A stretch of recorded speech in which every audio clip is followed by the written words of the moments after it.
Hai teman-teman, perkenalkan nama saya Apriani Yola, mahasiswa D3 Analis Kesehatan dari Universitas Bina Mandiri Gorontalo.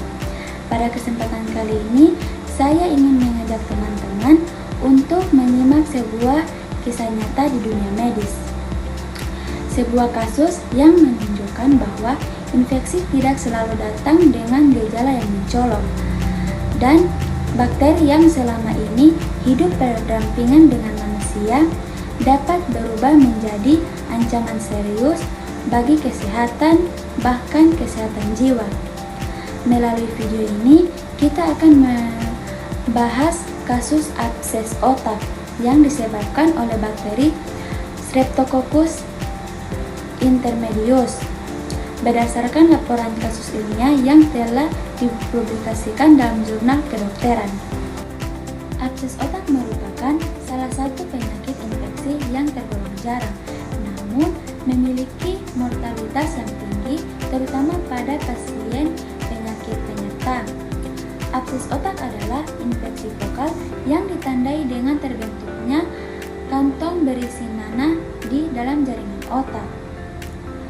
Selain itu, bakteri yang kini semakin sering ditemukan sebagai penyebab abses otak adalah Streptococcus intermedius. Bakteri ini sebenarnya merupakan bagian dari flora normal manusia. Ia hidup di saluran napas dan saluran cerna. Namun, dalam kondisi tertentu, bakteri ini mampu menembus saluran pertahanan tubuh, menyerang melalui aliran darah, dan menyerang organ vital termasuk otak. Kasus inilah yang akan kita bahas. Seorang pasien berusia 20 tahun datang ke unit gawat darurat dengan keluhan utama kelemahan mendadak pada separuh tubuh kanan. Keluhan ini muncul tiba-tiba pada saat pasien bangun di pagi hari. Tidak hanya itu, ia juga mengalami sakit kepala dan bicara yang mulai tidak jelas. Dari keterangan keluarga, pasien sebelumnya mengalami demam ringan selama sekitar 7 hari, serta sesak napas yang datang dan pergi.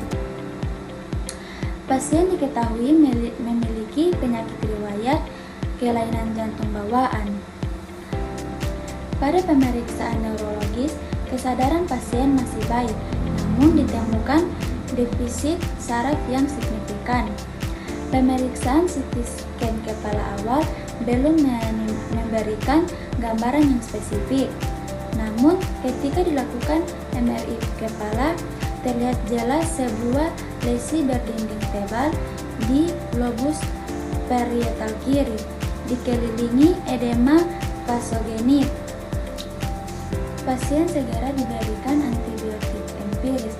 Pada hari ke-11 perawatan, dilakukan tindakan kraniotomi untuk mengevakuasi isi abses dari otak. Nanah yang diambil dikirim ke laboratorium mikrobiologi.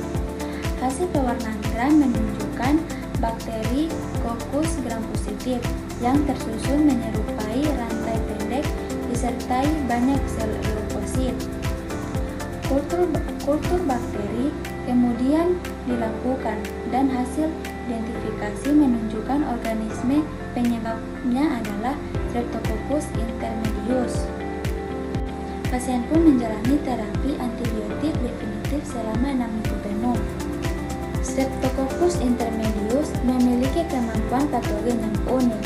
Bakteri ini mampu berikatan dengan jaringan manusia, menghasilkan enzim perusak jaringan, dan membentuk abses yang dalam.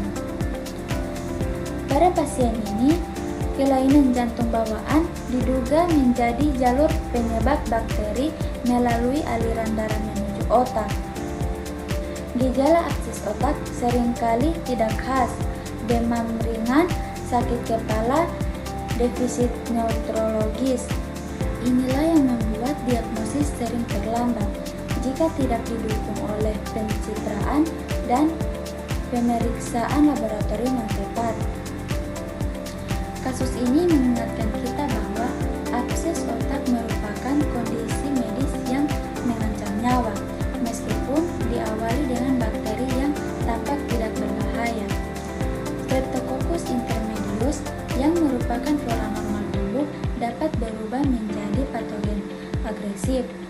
kondisi tertentu. Diagnosis yang cepat, pemeriksaan mikrobiologi yang akurat, serta kombinasi tindakan bedah dan terapi antibiotik menjadi kunci keberhasilan terapi. Karena dalam dunia medis, ketepatan diagnosis bukan sekedar angka atau hasil pemeriksaan. Di baliknya, ada suatu nyawa yang sedang diperjuangkan. Terima kasih sudah mendengarkan. Semoga penjelasan ini dapat menambah wawasan kita dan pemahaman kita bersama tentang pentingnya peran tenaga kesehatan dalam menegakkan diagnosis yang tepat dan memberikan pelayanan yang berkualitas.